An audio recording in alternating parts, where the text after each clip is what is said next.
Assalamualaikum Sobat Viz TV. Pada video kali ini saya ingin mengunboxing webcam ini dari luar ya, dari Cina. Jadi nunggunya itu sekitar 2 mingguan sampai ke Depok. Jadi untuk saat ini kan banyak sobat yang membutuhkan kerja dari rumah ya. Jadi butuh webcam untuk aplikasi Zoom atau aplikasi yang lainnya. Jadi ini kita ingin unboxing bagaimanakah kualitasnya yang dari merek Cina, karena banyak merek lokal juga kemarin yang ingin saya pilih sebenarnya, tapi harganya itu sekitar 300 sampai 400 ribu, itu pun belum 1080 pixel. Dan untuk merek luar tuh banyak dari harga 80 ribuan sampai 200 ribuan, dan ternyata itu juga masih 720 pixel. Dan ini alhamdulillah akhirnya saya dapat yang sekitar 250 ribuan, dan ini sudah 1080 megapiksel. Jadi ini sobat bisa lihat ya, di sini juga ada built-in noise reduction microphone. Jadi ada mikrofonnya juga dalam sini, automatic low light correction. Jadi ini nanti kita tes karena memang saya ada di kamar dan lampunya itu nggak maksimal di sini, makanya kualitas gambarnya juga kurang maksimal ya kalau melihat tangan saya. Dan ini kamera saya menggunakan HP. Terus plug and play, jadi bisa langsung dipasang nih, USB 2.0, dan dapat remote-nya juga. Iya, kalau nggak salah kemarin dapat. Nanti kita cek satu-satu ya. Ini ada fitur-fiturnya, support beauty. Jadi bisa memperhalus wajah nih, jadi makin cantik lah kalau cewek. Kalau cowok ya makin halus aja deh mukanya. Dan ini ada mikrofonnya juga di dalamnya. Terus ini tinggal plug and play, auto focus adjust focus manually. Jadi nanti kita tes juga. Ini multi function base. Oke, mungkin langsung aja kita buka ya. Ini support untuk Windows 10, 8, 7, dan Mac OS X. Sekarang kita lihat bagaimana isinya. Jadi ini bubble lapis. Kemudian ini langsung device-nya ya. Oke, ini kosong. Kita lihat buku manualnya. Untuk buku petunjuknya ini, oh ternyata dalam bahasa Inggris ya, bukan bahasa Cina. Biasanya kan bahasa Cina. Berarti ini udah global. Ini cara-cara settingnya ya. Nanti langsung aja lah kita praktek di lapangannya. Terus ini device-nya. Nanti tripodnya saya ambil dulu ya. Jadi terpisah, ini bubble wrap-nya, di dalamnya juga ada double berarti. Dan seperti ini bentuk kameranya. Jadi kalau dilihat dari tangan kita, bentuknya ya segenggaman, bisa digenggam. Jadi nanti taruhnya ini sepertinya bisa dijepit. Jadi ini ada tempat tripodnya juga tuh, bolong, bisa ditaruh tripod. Dan ini bisa digerakkan. Oke, ini atasnya apakah bisa juga ya? Bisa juga. Jadi kemungkinan ini bisa dijepit seperti ini nih nanti di atas layar. Jadi kalau entah di laptop kan kameranya pikselnya kecil ya, kadang masih VGA, paling gede 2 MP kalau nggak salah. Ini bisa dijepit, nanti dijepit di atas monitor lah. Saya cobain di monitor aja. Dan kita lihat dari jarak dekat nih, yang bolong-bolong ini biasanya adalah mic. Dan ini kameranya, mungkin ini bisa diputar untuk manual fokusnya tadi ya. Nanti pokoknya kita cek-cek aja. Ini untuk indikator power, dan ini untuk apa ya? Ini biasanya untuk jaringan mungkin ya. Oke, nanti kita tes semua sekarang. Jadi ini seperti ini bentuknya. Untuk kabelnya coba kita cek berapa ya panjangnya. Oke, setelah saya ukur itu kurang lebih panjangnya adalah 1,5 meter, dan ini ada core-nya ya. Jadi untuk menstabilkan gambar kalau ada gangguan magnetik, misalkan kayak SMS masuk biasanya kan terganggu gambarnya. Jadi ini untuk meminimalisir hal tersebut. Oke, sekarang langsung aja yuk kita cek di monitornya atau di PC-nya. Oh ya, ini adalah tripodnya. Jadi kalau misalnya mau ditaruh meja terpisah gitu, nggak di atas monitor, misalkan taruh bawah, ini kita sudah dapat tripodnya. Jadi bisa langsung dipasang di bawahnya seperti ini. Jadi nanti tinggal gimana kitanya aja ya, nyamannya di atas atau di bawah. Biasanya sih nyamannya itu kamera ini ditaruhnya di atas, jadi bukan dari bawah ke atas, karena jadi aneh mukanya nanti.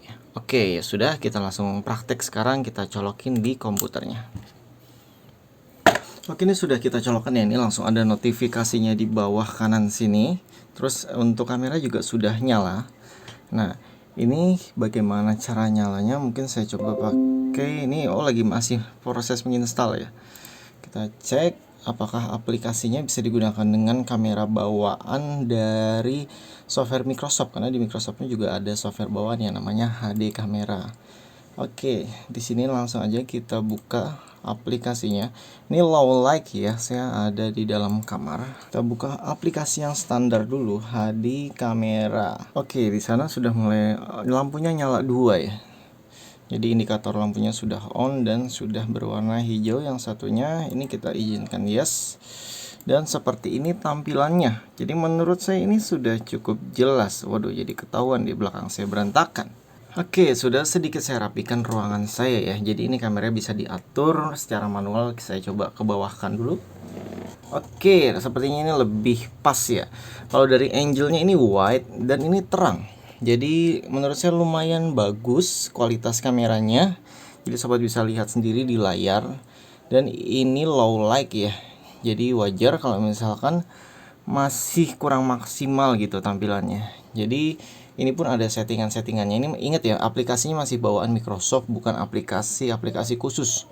Jadi ini bisa digabungkan dengan aplikasi tertentu yang memang support beauty, support apapun. Jadi bisa setting lebih detail lagi. Di sini ini ada pilihannya pro mode segala macam, dan di sini ada juga quality-nya, kita cek. Jadi kualitasnya ini di sini sih terbaca 2,1 MP. Ya cukup lumayan ya. Terus ini ada time lapse banyak, sini ada pro mode segala tuh. Jadi kita bisa sesuaikan, dan untuk FPS-nya ada pilihannya di sini yaitu 360, 720 dan 1080 pixel.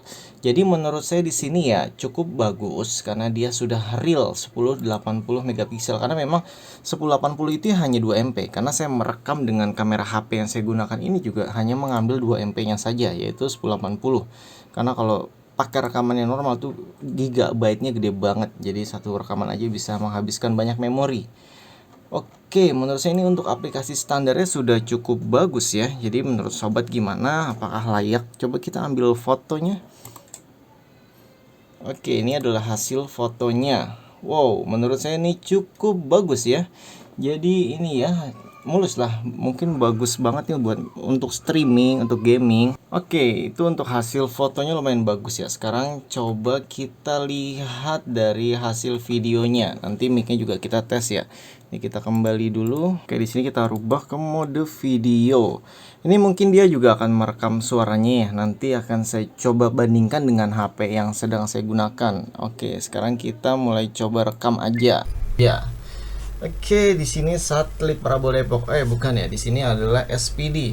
Jadi ini adalah contoh suara dari webcamnya. Jadi sobat bisa dengar bagaimana suaranya. Nah, sekarang saya switch menjadi suara yang ada di HP ini. Bagaimana suaranya? Ini adalah Redmi Note 8 Pro. Dan yang di sana adalah kamera 1080 megapiksel dengan suara yang hidup. Jadi ini sekali lagi saya switch menjadi suara dari kamera yang dari made in China ini sih. Oke, jadi gimana suaranya? Apakah suaranya benar-benar noise cancellation? Kan dia ada fiturnya ya. Jadi harusnya sih noise-nya minimal. Dan di belakang saya ada TV yang sedang menyala tapi tidak ada suaranya. Sorry, ini mejanya agak goyang-goyang ya. Jadi kameranya ikut goyang-goyang. Mungkin sudah cukup suara tesnya sampai di sini. Silahkan sobat nilai di bawah kolom komentar ya. Silahkan dituliskan bagaimana audionya. Kalau untuk gambar menurut saya sih oke. Coba sekarang saya ingin lihat kualitas gambarnya. Yuk kita klik aja dan kita perhatikan hasil gambarnya. Oke, menurut saya tadi tuh suaranya memang agak sedikit lebih kecil. Terus mungkin ada sedikit delay ya. Tapi delaynya nggak begitu kerasa sih kalau misalkan buat streaming.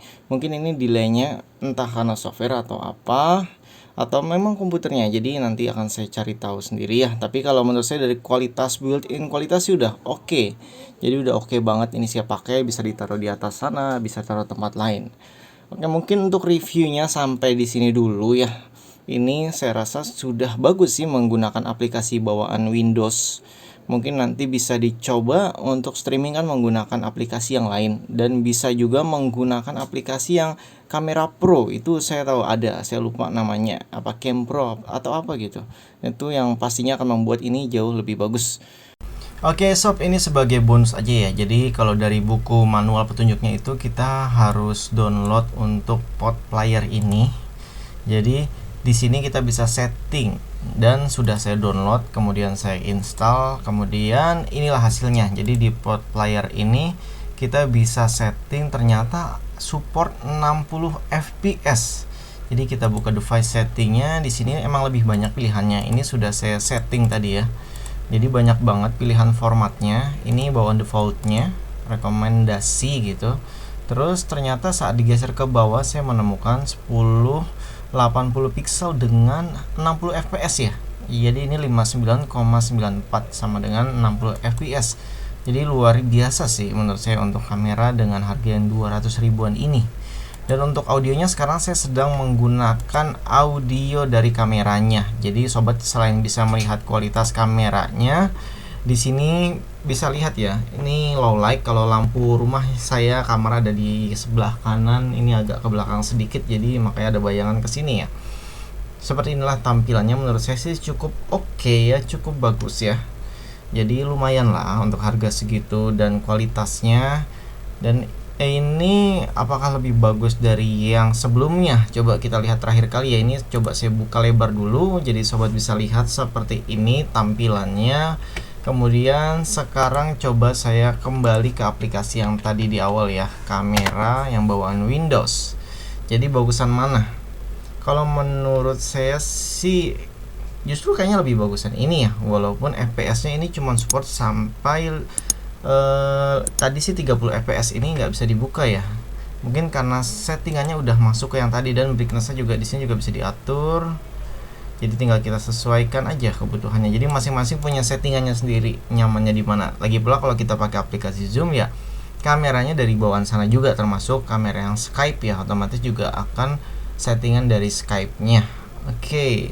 Menurut sobat apakah layak? Menurut sobat apakah cukup layak untuk dibeli? Jadi silahkan tuliskan di komentar, atau sobat sudah punya kamera yang lain silahkan tuliskan di komentar juga pakai apa. Ya, sampai jumpa kembali. Salam Sobat Viz TV. Wassalamualaikum.